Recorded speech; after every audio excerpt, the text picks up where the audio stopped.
আসলে কামানের মডেল বের করে আনার কোনো ইচ্ছেই নেই ম্যাক্সের। ফাঁকি দিয়ে গালিবার্ড অ্যাপারেটাস বের করে নিল শুধু। ভয়ঙ্কর বিপদকে উপেক্ষা করে ঘন ধোঁয়ার মধ্যে দিয়ে এগিয়ে চলেছে ম্যাক্স। আশেপাশে বিকট শব্দ করে ছাদ থেকে ভেঙে পড়ছে কড়িকাঠ। আগুনের ভীষণ গর্জন, কিন্তু এগিয়েই চলেছে ম্যাক্স। কোনো মতে ঘরটা পেরিয়ে ওপারের আঙিনায় গিয়ে পড়তে পারলেই হলো। পারল ম্যাক্স। আঙিনায় বেরিয়ে এসেই ঝড়ের গতিতে ছুটে গেল রোদের দিকে।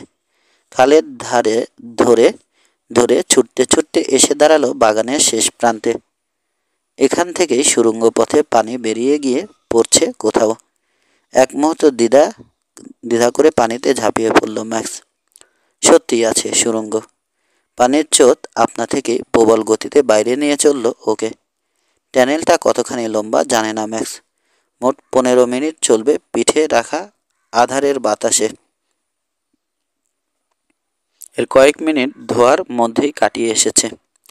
বাকি বাতাসটুকুতে কি সুড়ঙ্গটা পেরোতে পারবে? সুড়ঙ্গ বেশি লম্বা হলে আগেই ফুরিয়ে যাবে বাতাস। তখন ওর নিশ্চিত মৃত্যু আর কেউ ঠেকাতে পারবে না। কিন্তু ঘাবড়ে গেলে চলবে না। তখন ভাগ্যের উপর নিজেকে ছেড়ে দেয়া ছাড়া করার কিছুই নেই। মাথা ঠান্ডা রাখল ম্যাক্স। বাঁচতে হলে বুদ্ধিকে বিভ্রান্ত হতে দিলে চলবে না এখন। হু হু করে চোতের টানে ভেসে চলেছে ম্যাক্স। কতক্ষণ পেরিয়েছে বোঝার উপায় নেই। আচমকা কিসের উপর যেন আছড়ে পড়ল সে। গতিরুদ্ধ হয়ে গেল। তবে কি সুড়ঙ্গের শেষ এখানেই? কিন্তু তাহলে তো পানির চোত থাকতো না। হাত দিয়ে ছুঁয়ে বাধাটা কিসের বোঝার চেষ্টা করল ম্যাক্স। বুঝতে পেরেই ধক করে উঠল তার হৃৎপিণ্ড। লোহার শিক দিয়ে আটকে রাখা হয়েছে সুড়ঙ্গের মুখ। পানি ঠিকই বেরিয়ে যাচ্ছে, কিন্তু আটকে গেছে সে। আসলে স্টালটার থেকে কাউকে না জানিয়ে বেরিয়ে যাবার উপায় রাখেননি প্রফেসর। পানি বের করে দেয়া দরকার, কিন্তু পাইপের ভেতর দিয়ে গালিবার্ড অ্যাপারেটাসের সাহায্যে বেরিয়ে যেতে পারবে যে কোনো দুঃসাহসী।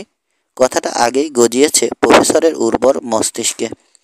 পাইপের মুখ লোহার শিক কিংবা জাল দিয়ে আটকানো থাকতে পারে, ম্যাক্সও আগেই সন্দেহ করেছিল। তাই প্রথমেই লোহা কাটা করাতটা পকেটে পুরে নিয়েছে সে। কিন্তু কোথা থেকে কাটা শুরু করবে? সব শিক কেটে এখান থেকে বেরিয়ে যাবার মতো সময় তার হাতে নেই। আর একবার শিকগুলোর উপর হাত বুলিয়ে নিল ম্যাক্স। কিসে আটকানো আছে অনুমান করার চেষ্টা করল। এই সময়ই সিটকিনিটা হাতে ঠেকল তার। চকিতে ব্যাপারটা বুঝে ফেলল ম্যাক্স। শিক লাগানো পাল্লা দিয়ে আটকে রাখা হয়েছে সুড়ঙ্গের মুখ। সুড়ঙ্গের সঙ্গে ঝালাই করে আটকে দেয়া সিটকিনিটা কাটতে পারলেই খুলে ফেলা যাবে পাল্লা। বিন্দুমাত্র সময় নষ্ট না করে ছিটকিনি কাটায় মন দিল ম্যাক্স। কতক্ষণ ছিটকিনির উপর করাত ঘষেছে ম্যাক্স বলতে পারবে না। ওর মনে হলো কয়েক যুগ। ওদিকে ফুরিয়ে এসেছে আধারের বাতাস। শ্বাসকষ্ট শুরু হয়ে গেছে। ভো ভো করছে কানের মধ্যে। রক্তের চাপ বেড়ে যাওয়ায় দপদপ করে লাফাচ্ছে কপালের দুপাশের শিরা। অজ্ঞান হতে বেশি দেরি নেই, পরিষ্কার বুঝতে পারছে ম্যাক্স। ক্রমেই আতঙ্ক এসে গ্রাস করছে ওকে। কিন্তু কাজ বন্ধ করল না ম্যাক্স। ছিটকিনের উপর করাত ঘষেই চলেছে। বাতাসের অভাবে অবশ হয়ে আসছে হাত পা। অর্ধেক কাটা হয়েছে ছিটকিনিটা। এই সময় করাতটা পড়ে গেল হাত থেকে। মরতে চলেছে বুঝল ম্যাক্স। শেষ চেষ্টা করল। দুহাতে দুটো গরাদ চেপে ধরে প্রাণ পরে সামনে পেছনে ঝাঁকাতে শুরু করলো। চোতের প্রচণ্ড ধাক্কা আর ম্যাক্সের জোর ঝাঁকুনি সইতে পারল না। আতকাটা ছিটকিনি ভেঙে গেল। ছিটকে বাইরের দিকে পাল্লা খুলে যেতে পানির চোতই ধাক্কা মেরে বাইরে নিয়ে এলো ম্যাক্সকে। সর্বাঙ্গ শিথিল হয়ে গেছে ম্যাক্সের। বুকের ভেতর হাতুড়ির বাড়ি পড়ছে। ঝাঁঝা করছে কান মাথা। কিছুতেই নড়তে চাইছে না হাত পা। তবু শরীরের শেষ শক্তি বিন্দু জড়ো করে উপরে ভেসে ওঠার চেষ্টা করলো সে। হুশ করে ভেসে উঠতে পারল শেষ পর্যন্ত পানির উপরে। ওদিকে পুড়ে ছাই হয়ে গেছে মডেল সব। পরদিন পোড়া ছাই আর এটা ওটার ধ্বংসাবশেষ সরিয়ে ফেলা হলো। ম্যাক্সের পোড়া দেহের অবশিষ্ট খুঁজতে লাগলেন প্রফেসর সুলুচ, কিন্তু বহু খুঁজেও কিছুই পেলেন না। অন্য সবাই বুঝল পুড়ে ছাই হয়ে গেছে বুদ্ধিমান অতি দুঃসাহসী ছেলেটি, কিন্তু কিছুতেই বিশ্বাস হতে চাইল না এটা প্রফেসরের। মনের কোণে তার সামান্য খুঁতখুঁতানি থেকেই গেল। 9 13ই সেপ্টেম্বর। আর মাত্র কয়েক ঘন্টা আউ আছে ফ্র্যাঙ্কভিল শহরের, অথচ শহরের কেউ জানে না একথা। সুন্দর শহরটার মাথায় কি বিপদ ঝুলছে কল্পনাও করতে পারছে না অধিবাসীরা। পরিকল্পনা অনুযায়ী শহর গড়েছেন ডক্টর সারাসিন। প্রাণপণ খেটে শহরের মৃত্যুহার বছরে 1/1 নামিয়ে এনেছেন তিনি। অথচ ইউরোপ আমেরিকার অতি উন্নত বড় বড় শহরগুলোতেও মৃত্যুহার 3 কিংবা তার বেশি। সেদিন বিশেষ প্রয়োজনে কাউন্সিল মিটিং ডেকেছেন ডক্টর সারাসিন। মিটিংয়ে তার দুজন বন্ধুও আছেন। একজন যুদ্ধফেরত কর্নেল হেন্ডন, পিটসবার্গ যুদ্ধে হাতটা হারিয়েছেন কর্নেল। অন্য এক যুদ্ধে ডানকান। দাবা খেলায় জুড়ি নেই ভদ্রলোকের। অন্যজন শহরের নির্দেশদান বিভাগের বড় কর্তা মসিয়ে লেঞ্জ। মিটিং শহরের প্রশাসন নিয়ে। সন্ধে 7:30। কারো বিরক্তি উৎপাদন না করে 18 মিনিটের মধ্যেই শেষ হয়ে গেল কাউন্সিল মিটিং। সবাই বেরোবে করছে। ঠিক এই সময় ঝড়ের গতিতে ঘরে এসে ঢুকলো একজন লোক। কেউ কিছু বোঝার আগেই শহরের প্রেসিডেন্ট ডক্টর সারাসিনের মঞ্চে উঠে পড়ল সে। কাপড় চোপড় ছেঁড়া, সারা গায়ে আঁচড় আর কাটাকুটির দাগ, কাদা লেপ্টে আছে শরীরে এখানে ওখানে। বিচিত্র দর্শন লোকটার আগমনে চমকে উঠল ঘরশুদ্ধ লোক। চেয়ার ছেড়ে উঠে দাঁড়ালো সবাই। হাত তুলে সবাইকে বসার ইঙ্গিত করল আগন্তুক। বলল, একটু আগে স্টালটাট শহর থেকে পালিয়ে এসেছি আমি। মৃত্যুদণ্ড দিয়েছিলেন আমাকে হের সলুচ, কিন্তু ঈশ্বরের ইচ্ছে তাই মরতে মরতেও বেঁচে এসেছি। মন দিয়ে শুনুন আমার কথা। আর মাত্র কয়েক ঘন্টা পরেই ধ্বংস করে দেয়া হবে ফ্র্যাঙ্কভিল শহর। আরেকবার চমকে উঠল সবাই। একসঙ্গে চেঁচিয়ে উঠলেন ডক্টর সারাসিন আর অটো। কি বলছো ম্যাক্স? হ্যাঁ, ঠিকই বলছি বলে পুরো ঘটনা সংক্ষেপে বলল সে। স্টলটাটে ঢোকার পর থেকে বেঁচে ফিরে আসা পর্যন্ত সব পাইপের মাথার লোহার শিক লাগানো পাল্লা ভেঙে বেরিয়ে এসে পানিতে ভেসে ওঠার পর সামনেই চাঁদের আলোয় ডাঙা দেখতে পায় ম্যাক্স। অনেক কষ্টে তীরে উঠে জ্ঞান হারায়।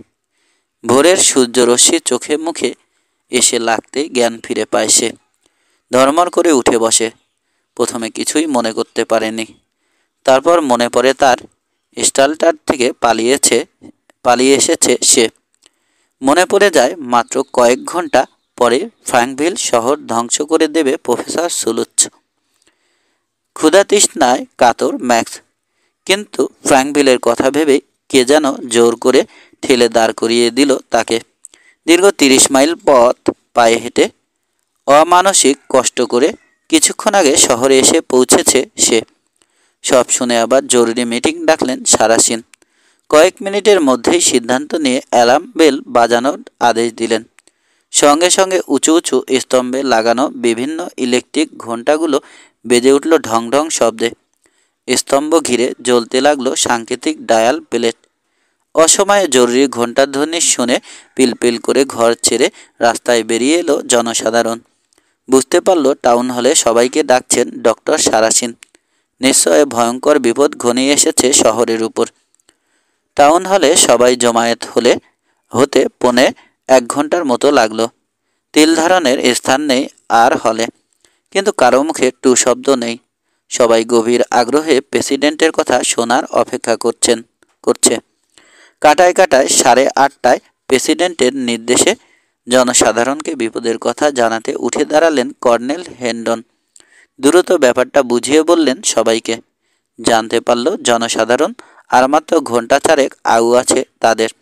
শুধু বক্তৃতা দিয়েই ক্ষান্ত হলো না শহর কর্তৃপক্ষ। কাজে নেমে পড়ল সবাই। যে করেই হোক বাঁচাতেই হবে জনসাধারণকে। ফ্র্যাঙ্কভিলের যেসব বাড়িতে ভূগর্ভ কক্ষ আছে সেগুলোতে যত লোক সম্ভব জায়গা দেয়া হলো। বোমা পড়ে মাথার উপরের সব কিছু ধ্বংস হয়ে গেলেও এখানে নিরাপদ শহরের লোক।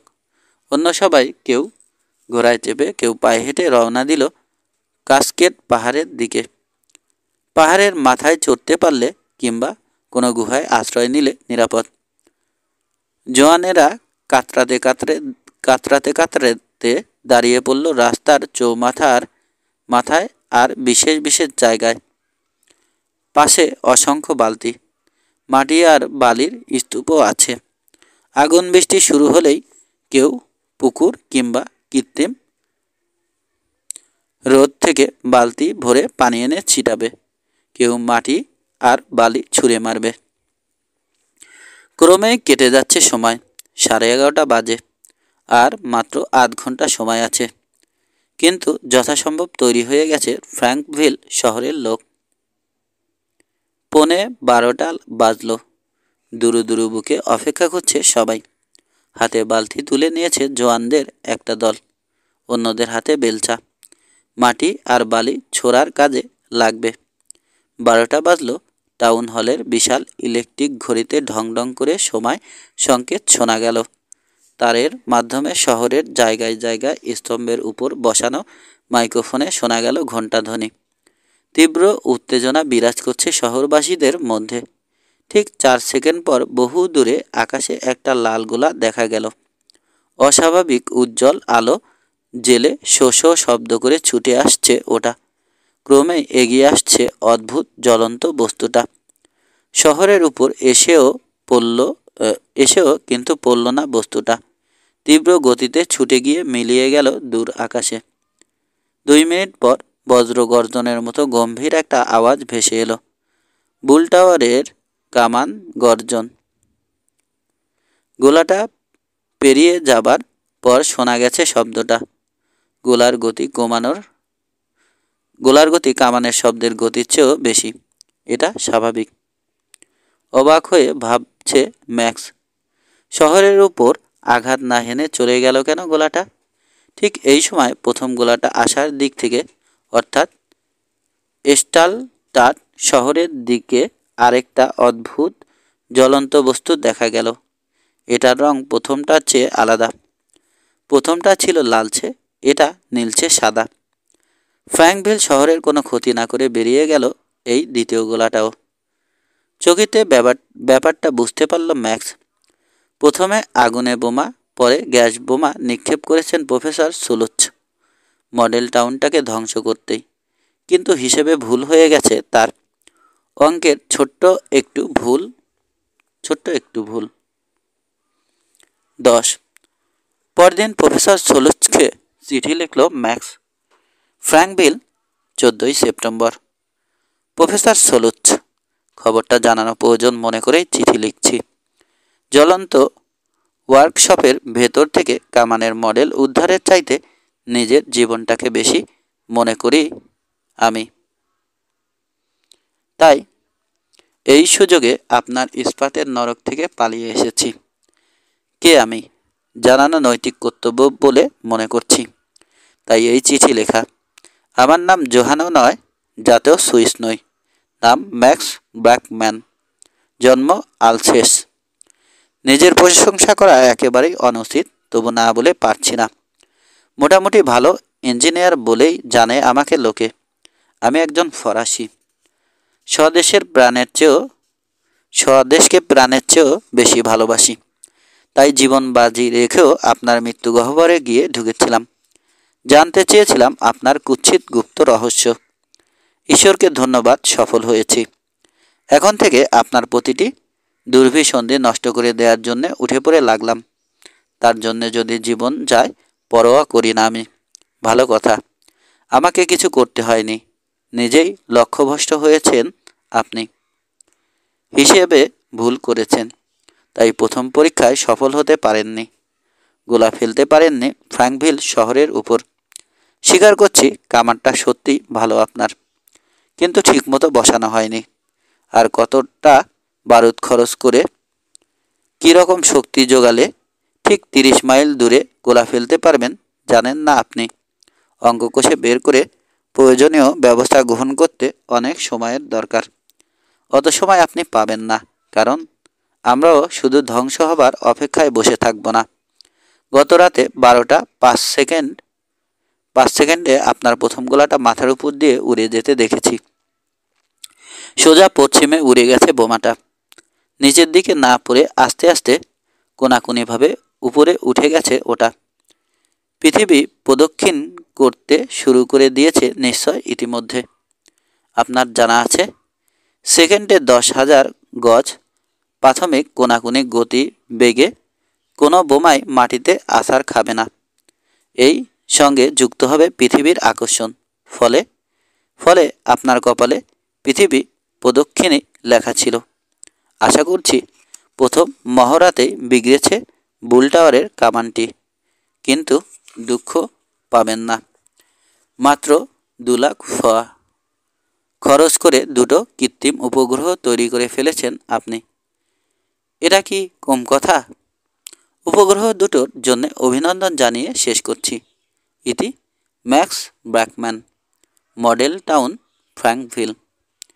একজন দূতের হাতে চিঠিটা স্টলটাতে পাঠিয়ে দিল ম্যাক্স। আসলে ছুলুসকে খোঁচা মারার লোভ সংবরণ করতে পারছিল না সে। ঠিকই আন্দাজ করেছিল ম্যাক্স, একবার ছুঁড়েই বাতিল হয়ে গিয়েছিল প্রফেসরের কামান। চিঠি পড়ে তেলে বেগুনে জ্বলে উঠলেন সুলুচ। রাগে রক্ত উঠে এলো মুখে। দুহাত মুঠো করে বিড়বিড় করে বললেন তিনি, তোমার চ্যালেঞ্জ গ্রহণ করলাম আমি ম্যাক্স ব্র্যাকম্যান। মৃত্যুর আগের মুহূর্ত পর্যন্ত মডেল টাউনের বিরুদ্ধে চলবে আমার লড়াই। আপাতত বিপদ কেটে গেলেও পরিস্থিতি যে আরও ঘোরালো হয়ে উঠেছে বুঝতে ভুল করলেন না ডক্টর সারাসিন আর ম্যাক্স। কিছুতেই নিরস্ত হবেন না হের সুলুত। মিটিং বসলো। কমিটির সামনে প্রফেসরের তৈরি প্রত্যেকটা অস্ত্রের বিশদ বিবরণ দিল ম্যাক্স। যে করেই হোক বাধা দিয়ে থামাতে হবে সুলুৎসকে, নইলে নিস্তার নেই। এবারে আর ভুল করবেন না প্রফেসর। ভেবেচিন্তে হিসেব করে ভুল বের করে যত তাড়াতাড়ি সম্ভব শুধরে নেবেন। আলোচনা চলল। ম্যাক্সের মতো সমর্থন করল অটো। আগের চাইতে অনেক বদলে গেছে সে, অনেক ধীর স্থির আর চালাক হয়েছে। কী সিদ্ধান্ত নেওয়া হলো মিটিংয়ে কেউ জানল না। আসল ব্যাপারটা গোপন রেখে খানিকটা ছিঁড়েফোঁটা জানিয়ে দেওয়া হলো জনসাধারণকে। উদ্দেশ্য অন্তত বিপদটা আঁচ করতে পারুক শহরের লোকে। জনসাধারণকে ডেকে বক্তৃতা দিলেন সারাসিন। প্রতিরক্ষা ব্যবস্থা জোরদার করতে হবে আমাদের। শত্রুর ক্ষমতা জেনে গেছি আমরা, তাই যেভাবেই তৈরি করতে হবে সেভাবেই তৈরি করতে হবে নিজেদের, ইত্যাদি ইত্যাদি। প্রতিরক্ষা ব্যবস্থা জোরদার করতে শুরু করলো ফ্র্যাঙ্কভিলের জনসাধারণ। হাসি মুখে কাজ করে চলল সবাই। 2 বছরের উপযুক্ত খাদ্যশস্য সংগ্রহ করে রাখা হলো শহরের গুদামে। বাইরের খনি থেকে কিনে আনা হলো বিপুল পরিমাণ কয়লা আর লোহা।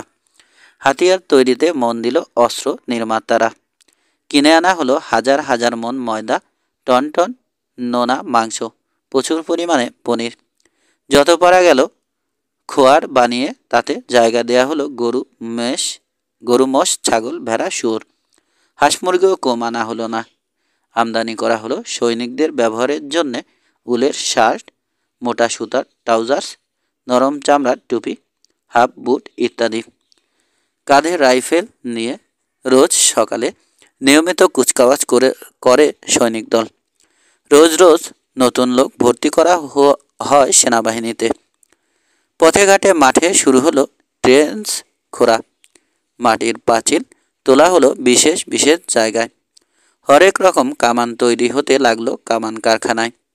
কামান তৈরির সব প্ল্যান দিচ্ছে ম্যাক্স।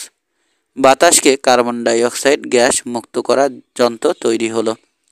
রাস্তার মোড়ে মোড়ে ঘরবাড়ির আনাচে কানাচে বসানো হলো যন্ত্রগুলো। কোনো কাজেই ক্লান্তি নেই ম্যাক্সের। সব জায়গায় তার ছোঁয়া রয়েছে, প্রতিটি কাজের পেছনে প্রেরণা। এগিয়েই চলেছে প্রতিরক্ষা ব্যবস্থা। ওদিকে কোনো খবরই পাওয়া যাচ্ছে না আর স্টালটার থেকে। একেবারে যেন ঘুমিয়ে পড়েছে শহরটা। কোনো কর্মচাঞ্চল্য নেই অত বড় শহরটাতে। ব্যাপারটায় উৎকণ্ঠিত হয়ে পড়েছে ম্যাক্স। নতুন কোনো উপায়ে আক্রমণের প্রস্তুতি নিচ্ছেন কোন উপায়ে আক্রমণের প্রস্তুতি নিচ্ছেন প্রফেসর সুলুচ? আবার কোনভাবে মানুষ মারার পরিকল্পনা করছেন পাগল বৈজ্ঞানিক কে জানে। কিন্তু কাজে ঢিল দিল না ম্যাক্স। আগের কাজ আগে। পরে প্রফেসরের হঠাৎ নীরব হয়ে যাবার কারণ নিয়ে ভাবনা চিন্তা করা যাবে, কিন্তু ঘুণাক্ষরে ভাবতে পারেনি ম্যাক্স কী ধরনের বিষয় অপেক্ষা করছে তার জন্যে। 11 ব্যবসাদার আর শিল্পপতিদের প্রধান কর্মস্থল সান ফ্রান্সিসকো এক্সচেঞ্জ। এত বড় ব্যবসা কেন্দ্র কমে আছে পৃথিবীতে। ক্যালিফোর্নিয়ার রাজধানীর ভৌগোলিক বিশেষত্ব এতখানি আন্তর্জাতিক মানদান করেছে এই এক্সচেঞ্জকে। টকটকে লাল গ্রানাইটের বারান্দায় বসে ক্ষীণদেহী কেন্টদের সঙ্গে আড্ডা মারে এখানে সোনালি চুল সাকসনরা। ফিনল্যান্ডার আর পর্তুগিজদের সঙ্গে গিয়ে মিশেছে নেগ্রোরা। বিস্ময় বিস্ফারিত চোখে গ্রিনল্যান্ডারদের দেখে পলিনেশিয়ানরা। কি করে চিরশত্রু জাপানিদের কোণঠাসা করা যায় তারই ফিকিরে আছে সারাক্ষণ এখানে হলুদ চামড়ার চীনারা। আধুনিক ব্যাবিলন নগরী যেন এটা, মহামিলন ক্ষেত্র। সব ভাষা, ভাব, আচার আচরণের। সেদিন 12ই অক্টোবর যথারীতি কাজ শুরু হয়েছে এক্সচেঞ্জে। একটা বাসতেই অদ্ভুত একটা উত্তেজনা সংক্রমক বেধির মতো ছড়িয়ে পড়ল লোকের মাঝে। ভূমিকম্পের ঢেউয়ের মতো আরও বেশি করে ছড়িয়ে পড়ছে ক্রমেই। কেন যেন সহসা ক্ষিপ্ত হয়ে উঠছে জনসাধারণ। মুখে মুখে ঘুরছে একটা খবর। সুদূর পূব দেশ থেকে আসা একজন ব্যাংকার বয়ে এনেছেন খবরটা। অবিশ্বাস্য, অপ্রত্যাশিত, চমকপ্রদ সেই খবর। খানিক পরেই এক্সচেঞ্জ বিল্ডিংয়ের উত্তর দিকের দেয়ালে অসংখ্য জায়গায় একটা খবরেরই অনেকগুলো কপি ছাপিয়ে আঠা দিয়ে সেঁটে দেয়া হলো।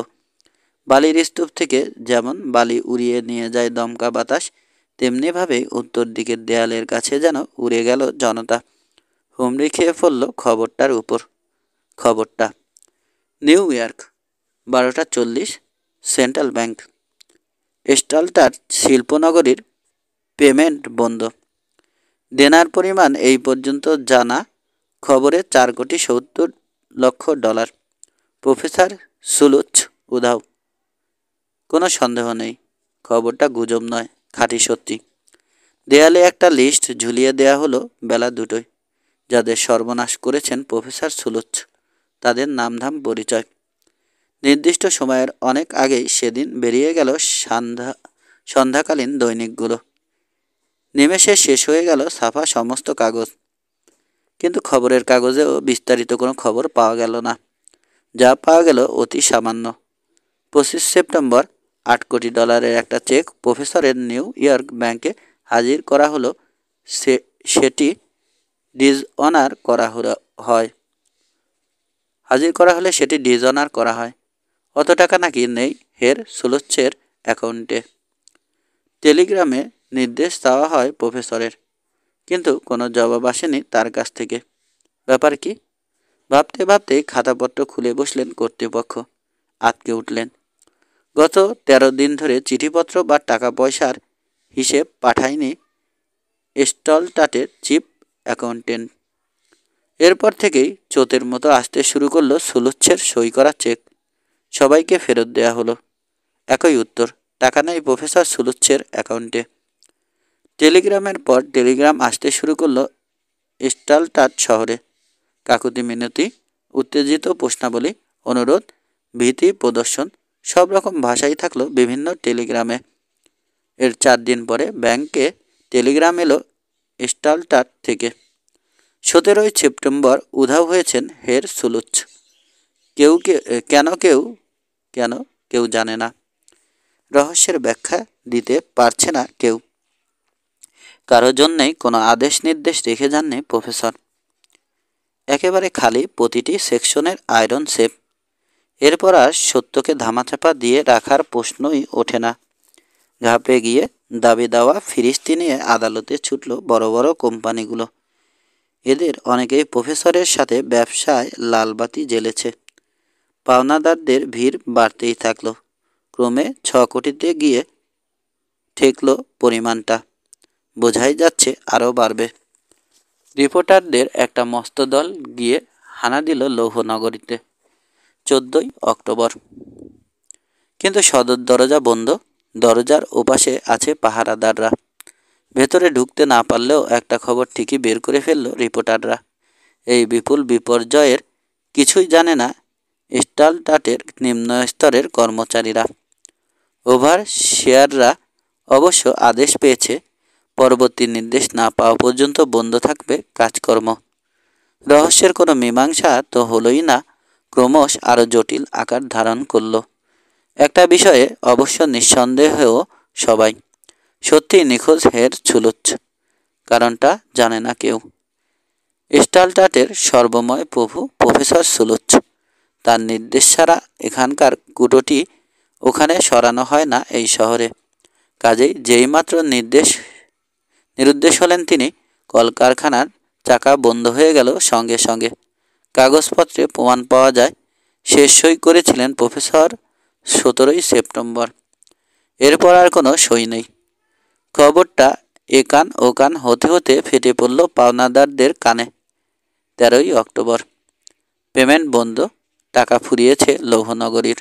অথচ এর আগের দিনটি পর্যন্ত টাকা কড়ির হিসেবপত্র পাঠানো হয়েছে ব্যাংকে। নিষ্ঠার সঙ্গে সমস্ত চিঠি কাগজপত্র তোড়া বেঁধে ফেলে গেছে স্টালটাটের ডাকঘরে।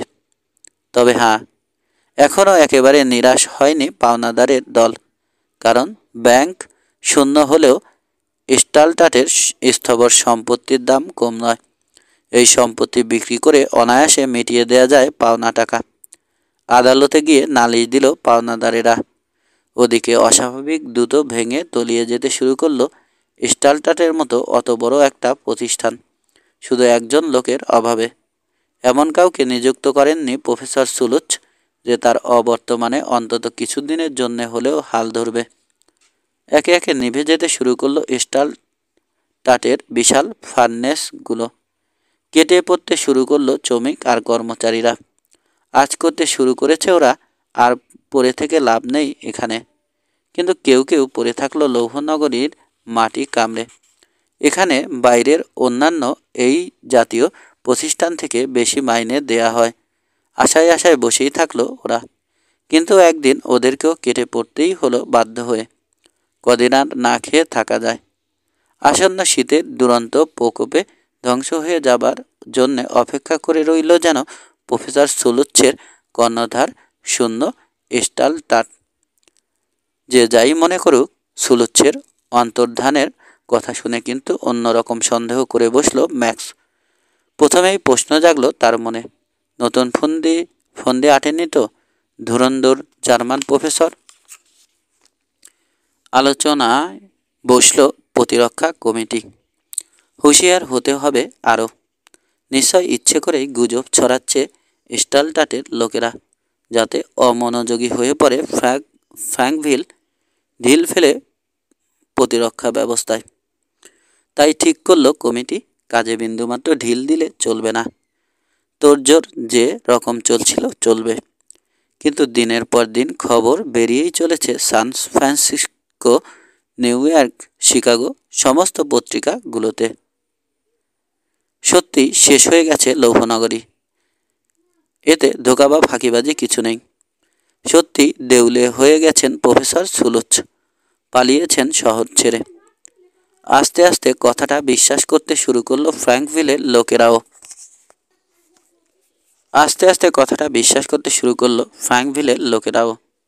হাসি ফুটে উঠতে শুরু করলো তাদের মুখে। একটা দুঃস্বপ্ন থেকে যেন মুক্তি পেয়েছে ওরা। কিন্তু কাজে ঢিল পড়তে দিল না ম্যাক্স। স্টালটার রহস্য একেবারে পরিষ্কার না হওয়া পর্যন্ত বিপদ কেটে গেছে ভাবতে রাজি নয় সে। মনস্থির করে ফেলল ম্যাক্স রহস্যের কেন্দ্রবিন্দুতে অর্থাৎ বুল টাওয়ারে হানা দেয়া ঠিক করল সে। রহস্যের শেষ না দেখা পর্যন্ত স্বস্তি নেই তার। কিন্তু বাধা দিলেন ডক্টর সারাসিন। বললেন, না না, এ কাজ করো না ম্যাক্স। কে জানে কোথায় মাইন পুঁতে রেখেছে ছুলুচ। না জেনে পা দিলেই ছিন্ন ভিন্ন হয়ে যাবে। কিছুতেই বিশ্বাস করতে পারছি না কেটে পড়েছে ওই ধুরন্ধর বিজ্ঞানী। নিশ্চয় বুল টাওয়ারে গা ঢাকা দিয়ে বসে নতুন কোনো কুটিল ফন্দি আটছে সে।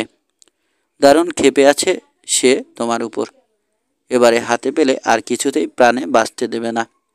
নিজের পাশবিক চক্রান্ত চরিতার্থ করার আগে কিছুতেই ক্ষান্ত হবে না ওই লোক। ডক্টরের কথার কোনো প্রতিবাদ করল না ম্যাক্স। কিন্তু রাতের বেলা সারাসিনকে না জানিয়ে রওনা দিল সে। এবারে অটো চলেছে তার সঙ্গে। নিঝুম নিশীতে ঘুমন্ত একটা গ্রামের মধ্যে দিয়ে ছুটে গেল তাদের গাড়ি। মরুভূমি পেরিয়ে ভোরবেলা লৌহনগরীর প্রধান ফটকে এসে থামল ওরা। পূব আকাশে তখন উঁকিঝুঁকি মারছে সূর্য। বিশাল চিমনিগুলোর দিকে চাইল ম্যাক্স। প্রথম যেদিন এখানে এসেছিল সেদিনও ওই চিমনিগুলোর উপর ভোরের সূর্যরশ্মি পড়ে এমনই চকচক করছিল। লাফ দিয়ে গাড়ি থেকে নামল দুই তরুণ। দুজনেরই পণ রহস্য ভেদ না করে কিছুতেই ফিরবে না। পাশাপাশি হেঁটে প্রাচীরের পাশ দিয়ে এক চক্কর ঘুরে আসতেই বুঝল ম্যাক্স, লোক থাকে না আর লৌহনগরীতে। সবাই চলে গেছে। খা খা করছে চারদিক। চক্রাকার পথে এখানে মানুষ নেই আজ। নেই কোনো শব্দ কোলাহল। অথচ মাত্র মাসখানেক আগেও এখানে শোনা যেত ভেতরের যন্ত্রদানবের গুরুগম্ভীর গর্জন। চোখে পড়ত পাহারাদারের বেয়নেটের ঝিলিক। উঁচু উঁচু চিমনিগুলোর মুখ দিয়ে আকাশে উঠে যেত কালো ধোঁয়ার কুণ্ডলী। বিভিন্ন বিভাগের খোলা দরজার মধ্যে দিয়ে দেখা যেত ভেতরের উজ্জ্বল ইলেকট্রিক আলোর ছটা। অথচ এখন সব নিস্তব্ধ, প্রাণশূন্য। মৃত্যুর নীরবতা বিরাজ করছে সমস্ত শহরটায়। দীর্ঘ চিমনিগুলোকে একদাস জীবন্ত শহরের বেরিয়ে পড়া পাঁজরের হাড়ের মতো লাগছে। কংক্রিটের রাস্তায় নিজেদের বুট পরা পায়ের আওয়াজ শুনতে পাচ্ছে ম্যাক্স আর অটো। এই নিশ্চিম নীরবতার মাঝে এইটুকু শব্দই বড় বেশি কানে বাজছে। এই নিস্তব্ধতা সইতে পারছে না অটো। বলল সে, এখন গোরস্থানে এসে পড়লাম ম্যাক্স। হাঁটতে হাঁটতে বুল টাওয়ার ঘিরে রাখা পরীক্ষার সামনে এসে দাঁড়ালো দুই বন্ধু। হাত ঘড়ি দেখল ম্যাক্স। সকাল 7টা। সামনে দেখা যাচ্ছে বুল টাওয়ারের প্রধান তরুণ। আগে এখানে খুঁটির মতো সার বেঁধে দাঁড়িয়ে থাকতো বন্দুকধারী পাহারাদার। এখন জনশূন্য। দেয়ালের মাথায় দাঁড়িয়ে পাহারা দিচ্ছে না ভীষণ দর্শন পাহারাদাররা। পরীক্ষা পেরোনোর ঝুলন্ত কাঠের সাঁকোটা ঘুরিয়ে ওপারে নিয়ে রাখা হয়েছে। তৈরি হয়েই এসেছে দু বন্ধু। এ ধরনের সম্ভাবনার কথা আগেই ভেবেছে ম্যাক্স। সঙ্গে আছে মোটা দড়ি। দড়ির এক মাথায় একটা ফাঁস তৈরি করল ম্যাক্স। ছুঁড়ে দিল সাগর একটা খুঁটি লক্ষ্য করে। আটকালো না। চতুর্থবারে গিয়ে সফল হলো সে। আটকে গেল দড়ি। দড়ির অন্য মাথা এপারের একটা খুঁটির সঙ্গে বাঁধল ম্যাক্স। তারপর দড়ি ধরে ঝুলে পরীক্ষা পেরিয়ে গেল। অটোকে ওপারেই অপেক্ষা করতে বলে এগিয়ে গেল দরজার দিকে। বন্ধ। পুল টাওয়ারকে ঘিরে রাখা স্টিলের পাতের উপর কংক্রিট বসানো উঁচু দেয়াল ভেদ করে কিংবা ডিঙিয়ে ওপাশে যাওয়া অসম্ভব। পরীক্ষা পেরিয়ে এলো ম্যাক্স। অটোকে বলল, এ পথে নয়, কেন্দ্রীয় ভবনের ভেতর দিয়ে ঢুকতে হবে। আবার বৃত্তাকার পথে অটোকে নিয়ে হেঁটে চলল ম্যাক্স। সামনেই বিকট দর্শন কিম্ভূত কিমাকার সৌধ সারি। স্টালটাটের প্রাণশূন্য প্রহরী যেন ওগুলো। মুখ গর্জনে ধমকে উঠছে, তফাৎ যাও।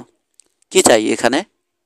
আমাদের গুপ্ত রহস্য নিয়ে অত মাথা ব্যথা কেন তোমাদের? হাঁটতে হাঁটতে বলল ম্যাক্স, চলো। ও সেকশনের গেট থেকেই শুরু করা যাক। ওই পথটাই ভালো মতো চিনি আমি।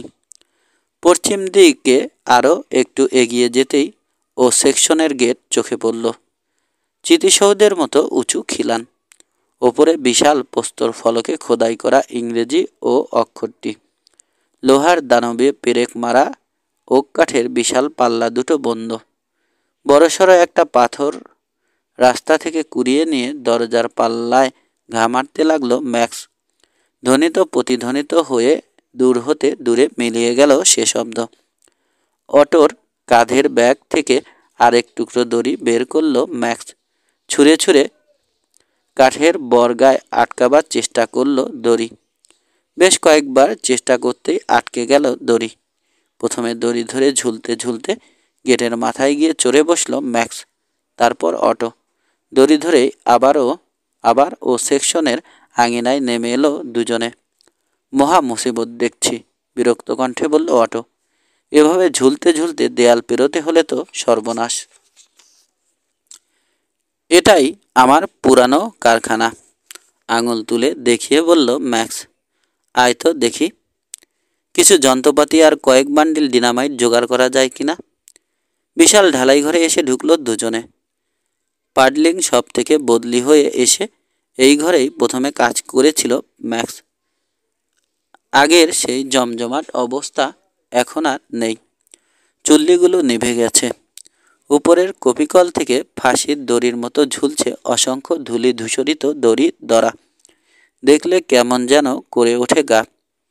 এই গা ছমছমানি ভাব কাটাতে হলে কথা বলা দরকার, বুঝলো ম্যাক্স। চল অটো, বলল ম্যাক্স। এর চেয়ে অদ্ভুত ওয়ার্কশপ আছে ওদিকে, চল যাই ওদিকে। ম্যাক্সের পেছন পেছন এগিয়ে চলল অটো। অবাক দৃষ্টিতে এদিক ওদিক চাইছে সে। একটা ক্যান্টিনের মধ্যে দিয়ে চলছে ওরা এখন। তাকের উপর সাজানো লাল হলদে সবুজ বোতলের সারি, মদ। একটা তাকে কয়েক বাক্স গরুর শুকনো মাংস পেল ম্যাক্স। টিনজাত কিছু অন্যান্য খাবারও আছে। দেখেই খিদেটা জেগে উঠল তার। মনে পড়ে গেল এখন পর্যন্ত সকালের নাস্তাও হয়নি তাদের। এরপর কি করতে হবে খেতে খেতেই আলোচনা করে স্থির করে নিল দুজনে। একটা ওয়ার্কশপ থেকে প্রয়োজনীয় যন্ত্রপাতি আর ডিনামাইট জোগাড় করে নিল ম্যাক্স। সামনেই আর একটা কংক্রিটের দেয়াল। দেয়ালের নিচে এক অংশে খানিকটা জায়গা সাফ করে নিল দুজনে মিলে। একটা তুরপুন দিয়ে দেয়ালের ওই জায়গাটায় ছিদ্র করল ম্যাক্স। সেই ছিদ্রে শাবল ঢুকিয়ে দিয়ে চার দিল প্রাণপণে। আস্তে আস্তে চাপড়া খসে খসে বেশ বড় হলো ছিদ্রটি। ছিদ্রের ভেতর কয়েকটা ডিনামাইট ঢুকে সলতে আগুন ধরিয়ে দিল ম্যাক্স। সলতে পুড়ে ডিনামাইটে আগুন লাগতে মিনিট 5 লাগবে। নিরাপদ দূরত্বে সরে যেতে হবে এই সময়ের মধ্যে। অটোকে ছুটতে বলে ক্যান্টিনের দিকে দৌড়ালো ম্যাক্স। ক্যান্টিনের নিচে একটা ভূগর্ভ কক্ষ আছে, ওখানে গিয়ে ঢুকলো দুজনে। ঠিক এই সময় ফাটলো ডিনামাইট। যেন ভূমিকম্প হচ্ছে। থরথর করে কেঁপে উঠল মাটি, ভূগর্ভ কক্ষটাও। প্রচণ্ড শব্দে কানে তালা লেগে যাবার জোগাড়। রাবিশ আর বড় বড় পাথর ছিটকে পড়ার আওয়াজ শোনা যাচ্ছে। এরপরই শোনা গেল আর একটা শব্দের সিরিজ। একটানা শব্দে ভেঙে পড়ছে ঘরবাড়ির ছাদ, করিবর্গা দেয়াল, জানালার কাছের সাঁচি। প্রলয় কাণ্ড ঘটছে যেন বাইরে। ধ্বংস হয়ে যাচ্ছে সমস্ত সৃষ্টি। এমনি ভয়ঙ্কর সেই আওয়াজ। একসময় শেষ হলো শব্দের রেশ। অটোকে নিয়ে বাইরে বেরিয়ে এলো ম্যাক্স। ধ্বংসের পরিমাণ দেখে অবাক হলো দুজনেই। ও সেকশনের অর্ধেকটাই উড়ে গিয়েছে। আশেপাশের প্রায় সবটা ওয়ার্কশপের দেয়াল বিধ্বস্ত। সবকটা ওয়ার্কশপের দেয়াল বিধ্বস্ত। চারপাশে কেবল ভাঙা ইট, কাঠ, পাথর, কাচের টুকরো, পলেস্তারা ছড়িয়ে আছে। আকাশে এখনো ধুলোর মেঘ আস্তে আস্তে নামছে মাটিতে। ভাঙা দেয়ালটার দিকে ছুটল ম্যাক্স আর অটো। 15-20 ফুটের মতো ভেঙে গুঁড়ো হয়ে গেছে দেয়াল। ফাঁক দিয়ে দেখা যাচ্ছে অতি পরিচিত মস্ত হলঘরটা। অনেকগুলো একঘেয়ে দিন আর রাত কেটেছে এখানে ম্যাক্সের। তার ড্রাফটসম্যানগিরির বহু চিতির কেন্দ্রস্থল এই ঘর। নেই কেবল বন্দুকধারী কাঠখোট্টা শাস্তিরা। ডিনামাইট বিস্ফোরণের প্রচণ্ড শব্দের পর এখন আরও অনেক বেশি নীরব লাগছে আশপাশটা। স্টুডিওগুলো শোচনীয় অবস্থা দেখতে দেখতে এগিয়ে চলল ম্যাক্স। এক কোণে তার আঁকা অর্ধসমাপ্ত স্টিম ইঞ্জিনের ডিজাইনটা চোখে পড়ল। এটা শেষ করার আগে প্রফেসর সলুচ তলব করেছিলেন তাকে। নিতান্ত অবহেলায় এখানে ওখানে গড়াগড়ি যাচ্ছে লাইব্রেরির বই আর ম্যাগাজিনগুলো।